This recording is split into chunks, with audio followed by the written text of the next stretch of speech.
If you thought political drama in West Africa was strictly confined to military transitions and diplomatic divorces, you need to grab your seat, adjust your focus, and pay very close attention to what just exploded inside the Senegalese House of Parliament. Just yesterday, Dakar didn't just hold a legislative debate, right? The National Assembly literally caught metaphorical fire, high-stakes political friction, physical brawls at the pulpit, shouting matches that completely drowned out the speaker's gavel, and a scene so wildly out of control that the armed riot police had to storm the floor to drag elected lawmakers out of the building. Why? Because a massive historic wave of structural reform was brought to the table. Reforms designed to install radical financial transparency, strip away executive immunity, grant true autonomy to the Constitutional Court, and force public officials to account for every single dollar in the national treasury. You remember last week, right? We sat right here on this channel and broke down the upcoming legislative package that Ousmane Sonko's majority camp proposed to pass into law. We talked about reinforcing the electoral code so no future president can tamper with domestic schedules. We talked about making the judiciary completely independent so it can no longer be used as a political hit squad by whoever sits in the presidential palace.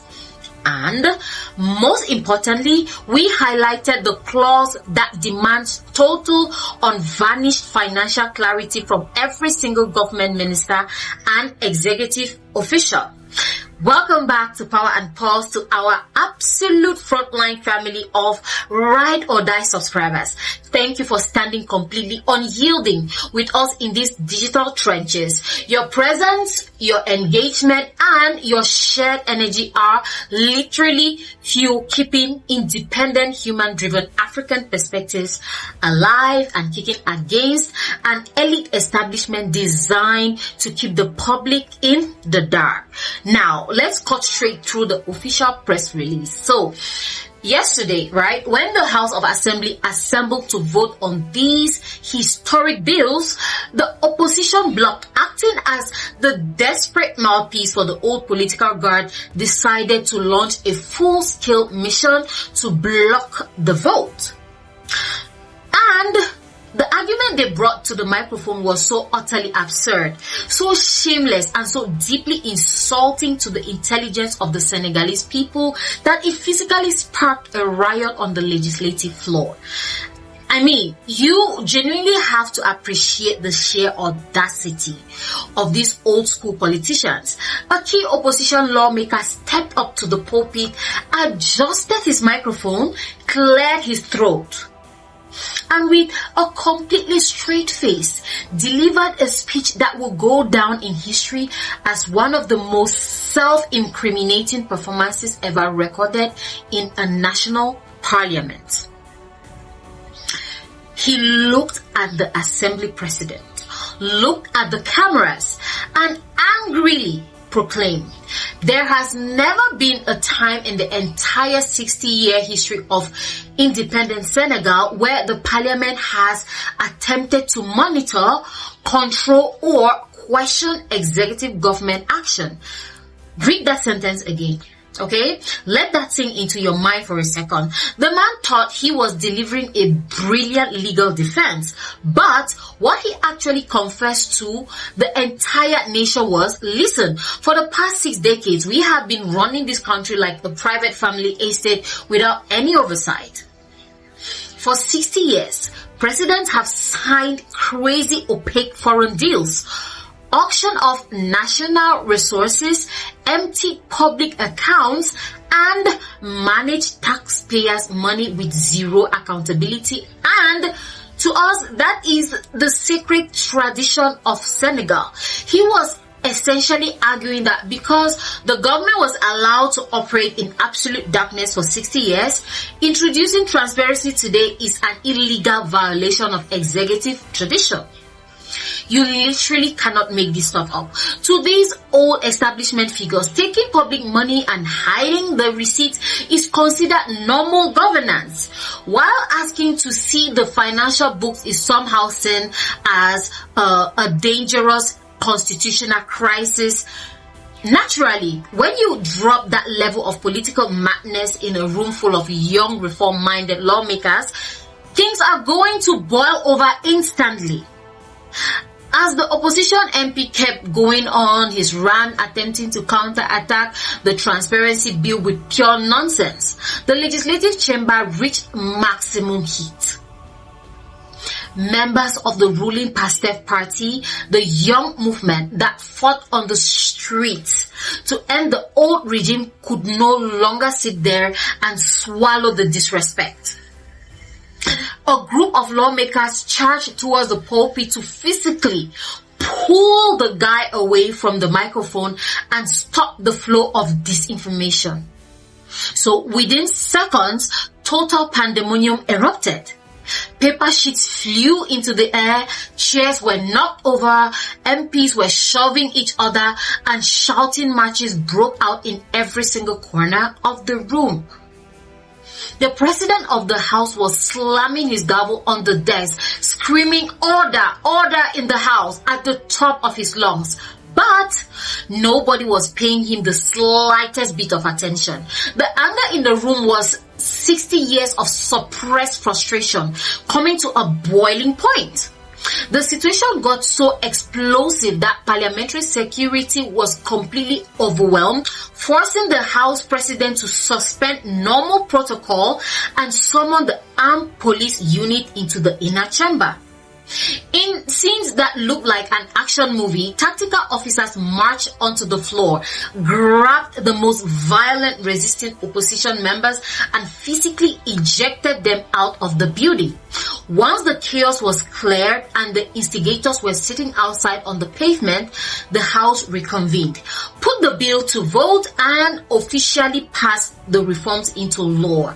And immediately after the vote was finalized, the President of the National Assembly announced that he was taking the legal documents straight to the desk of President Bassirou Diomaye Faye for his official signature. But this is where the narrative takes a deeply dramatic, highly troubling turn, because behind this legislative victory lies a growing uncomfortable rift, right, at the highest level of the Senegalese state that nobody in the mainstream media wants to talk about openly. The grand test of the political character isn't how you fight for power when you are in the opposition. It is whether you retain your moral principles once you step into the velvet corridors of the presidential palace. So, during the debate, lawmakers openly raised uncomfortable questions about what is suddenly coming over the President of the Republic. We are talking about Bassirou Diomaye Faye, a former political prisoner, a young man in his 40s who was swept into power on a wave of popular revolution alongside his political mentor Ousmane Sonko. When Faye was campaigning across the country, he stood before millions of hopeful youths and swore on his honor that he would usher in a brand new era of absolute openness. He promised that before stepping into the executive office, he would publicly declare every single asset he owned down to his bank balances and land property, and that when his term ended, he would do the exact same thing so the nation could verify he didn't enrich himself. So the whole nation is asking, what is so bad about being transparent? Is declaring your wealth before you take office and declaring it when you leave really such a monumental sacrifice? Is that too much to ask from a leader who promised to break the chains of corruption? Is that too much for the Senegalese people to demand after decades of being plundered by career politicians?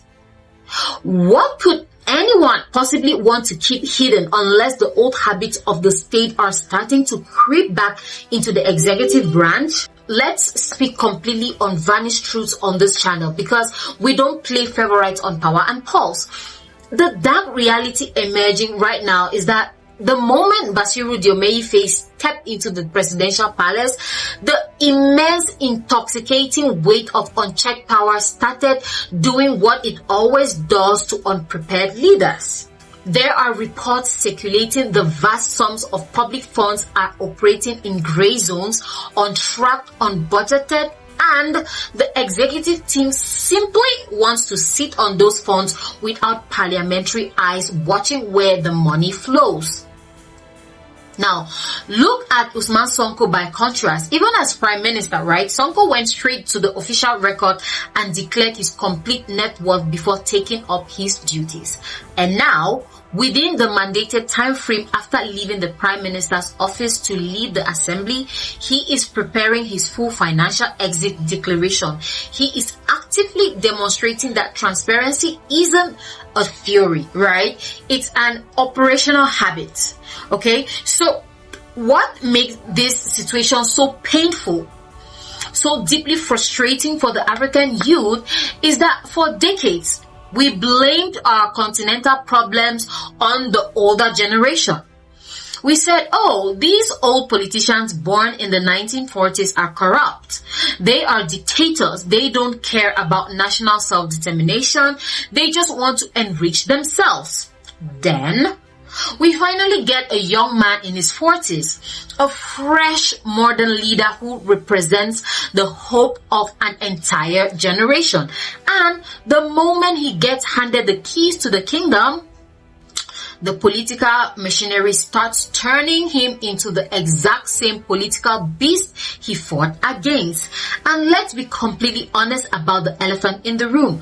There is a specific well-known phenomenon that happens to African leaders the moment they get elected. They pack their bags, take a private jet and go on their first official visit to Paris. They walk down the red carpet at the Elysee Palace, sit down for private coffee with Western diplomats, and suddenly, when they fly back to Dakar or West Africa, they are completely transformed. It's like the Parisian air carries some secret political virus that instantly wipes out their revolutionary memory. You go to Paris as a fiery freedom fighter and you come back as an elite manager of the status quo. What the old elite in Dakar and their foreign advisors completely failed to realize is that Senegal is no longer operating in the 90s. The passivity of the African populace is permanently dead. The young generation that put their bodies on the line, faced down tear gas and fought so hard to remove the old regime didn't do it just to replace one individual with another. They did it to completely rewrite the structural rules of the state. They don't care whether a leader is 70 years old or 40 years old. If you attempt to hoard public funds, if you resist democratic oversight, and if you attempt to run the national accounts in the dark, you will face the exact same fierce political resistance that brought down your predecessors. True national dignity cannot be achieved through speeches. It is forged when the public treasury is permanently locked against executive greed. This parliament vote was a decisive historic warning shot across the bow of the executive branch. By passing this bill despite the fiscal brawls, the shouting matches and the opposition sabotage, the National Assembly has officially declared that the era of absolute presidential monarchy in Senegal is over.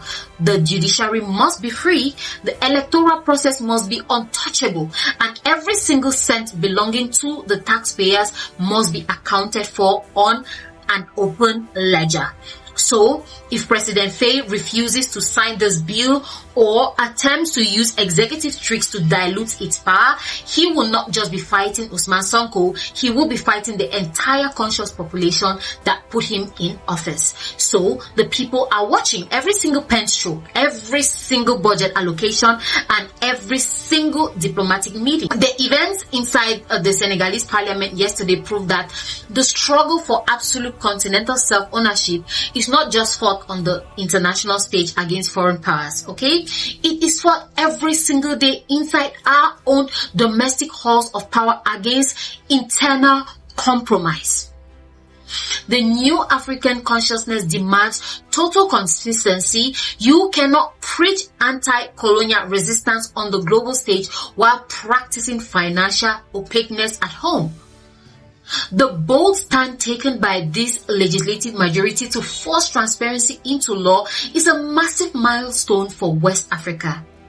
It sets a revolutionary precedent that should be copied by every single parliament across the continent. The old system is cracking, the secret bank accounts are being exposed, and the citizens are finally taking their rightful place as the ultimate custodians of their national wealth. So the elite can throw their tantrums at the pulpit, they can summon their political allies to create chaos, and they can even try to hide behind ancient 60-year traditions of impunity.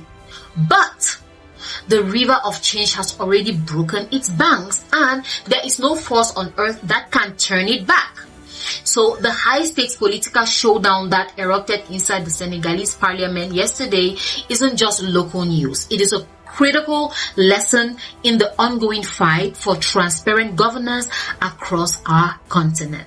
The era where leaders could hide behind presidential immunity and run national treasures like private bank accounts is coming to a crashing halt. The youth have spoken, the legislative floor has been cleared, and the demand for absolute public accountability is officially non-negotiable. Thank you all for watching, and before you go, please don't forget to like, share, subscribe to Power and Paul for more amazing videos. So I will see you all in the next one.